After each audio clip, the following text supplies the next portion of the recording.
UP, Bihar, Gujarat, আসামে কি IT চাকরি আছে? বলদ বাঙালির আইটি প্রশ্ন। একটা মজার বিষয় নিয়ে আলোচনা করব।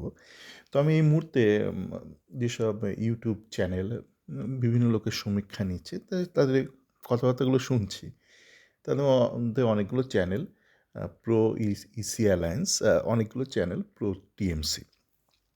তো সেই ধরুন আমাকে সেই মতন একটু ফ্যাক্টর করে নিতে হচ্ছে, কারা একটু ইসি অ্যালায়েন্সের পক্ষে, কারা একটু আপনার ওই তৃণমূলের পক্ষে। তো একটা কণ্ঠস্বর আমি শুনতে পাচ্ছি অনেকের মধ্যে, এবং সেটা হচ্ছে মূলত যারা আইটিতে কর্মরত। তাদের অনেকের একটা প্রশ্ন হচ্ছে, আমি এত পড়াশোনা করলাম বাংলায়, আমি কেন কলকাতায় আইটিতে চাকরি পেলাম না? এটা প্রশ্ন একটা, এটা আশা করি সবাই সহমত হবেন যে এরকম একটা প্রশ্ন আছে, আমি আইটিতে কেন কলকাতায় চাকরি পেলাম না। খুব এটা বহুদিন ধরে আমরা শুনে আসছি। তো সেই দরুন তারা তারা অনেকে বলছে, না আমরা বদল চাই, পরিবর্তন চাই। পরিবর্তন করে আপনি কাকে আনবেন? মানে এদের অনেকেই ব্যাঙ্গালোরে চাকরি করে। তো ব্যাঙ্গালোরে তো আমার যতদূর ধারণা ওখানে বোধহয় কংগ্রেস ক্ষমতায় আছে, তাই না? তো কংগ্রেসকে ভোট দেওয়া উচিত।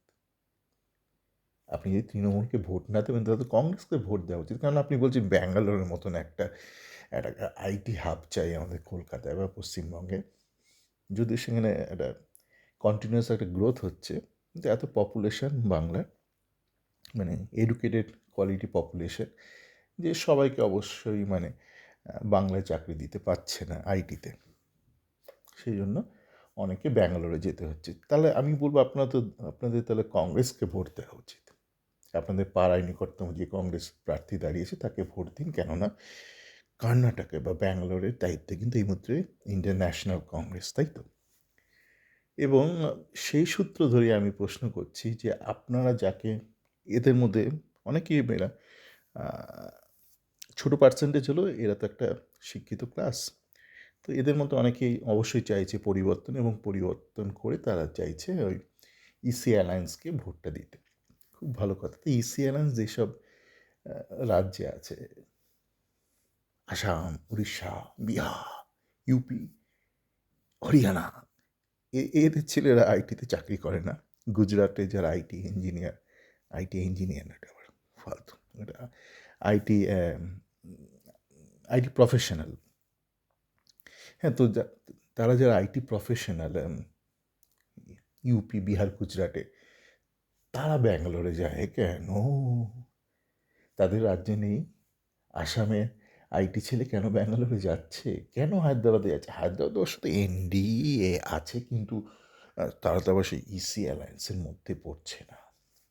তো ইসি অ্যালায়েন্স যেই সব রাজ্যে স্বাধীনভাবে ক্ষমতায় রয়েছে, সেসব রাজ্যে আইটি চাকরি এত খারাপ কেন?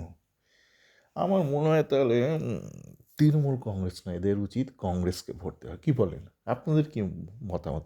একটু ভাবুন মানে আহ, যেই দুটো রাজ্যে প্রচুর আইটি চাকরি রয়েছে, চেন্নাইতেও আছে। চেন্নাইতে তো প্রচুর আইটি চাকরি আছে। চেন্নাইও তো ডিএমকে। তাহলে কি ডিএমকে বলবো ইলেকশানে অংশগ্রহণ করার জন্য, মানে এই আইটি প্রফেশনালসদের কথা ভেবে? দেখুন কী দাঁড়াচ্ছে, ব্যাঙ্গালোর,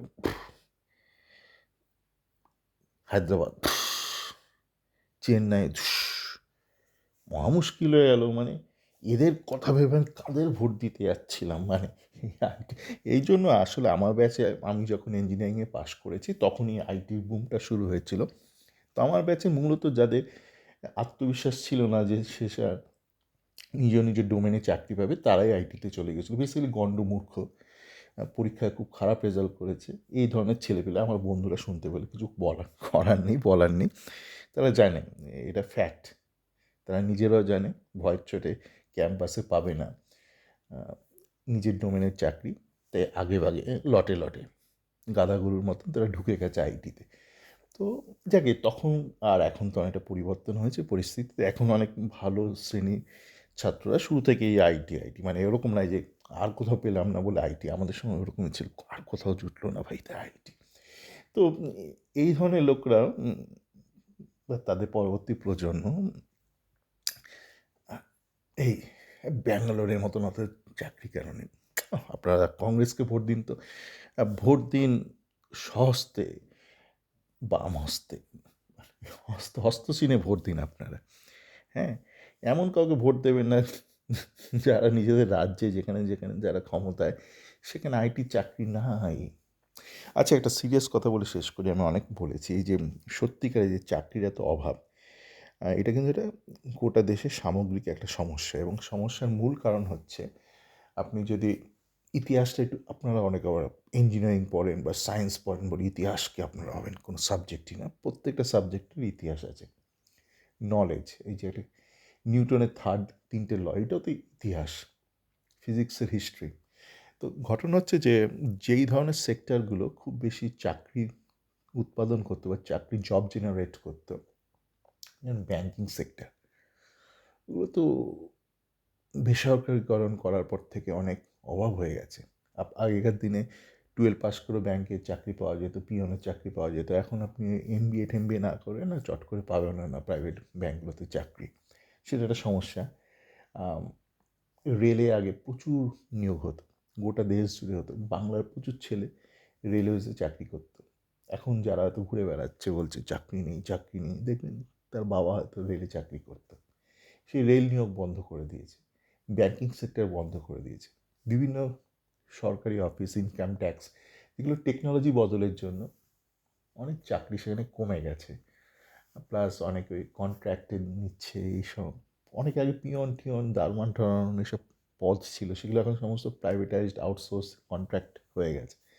তো সেইটা একটা সমস্যা। এই সমস্যাটা সমাধান করতে গেলে সেইভাবে সমাধান করতে হবে, একটা কেন্দ্রীয় স্তরে রাজ্য স্তরে দুই স্তরে কাজ করতে হবে, সামগ্রিকভাবে গোটা দেশ জুড়ে কাজ করতে হবে। প্রত্যেকটা রাজ্যকে কেন্দ্রের সাথে কেন্দ্রকে ওই ব্যাপারটা লিড করতে হবে।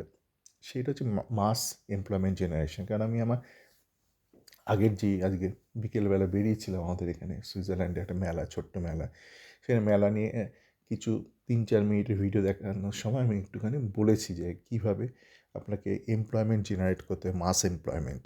কেননা big industry in today time 2026-এ সে huge amount of job generate করে না। সেখানে আপনাকে হাইলি স্কিলড হতে হবে। ওই আগেকার দিনের মতনই আপনি 8 পাস করে ঢুকে গেলেন, আমার ছেলেটার চাকরি হলো না তৃণমূল সরকারের আমলে। তোমার ছেলে কী পাস করেছে মা?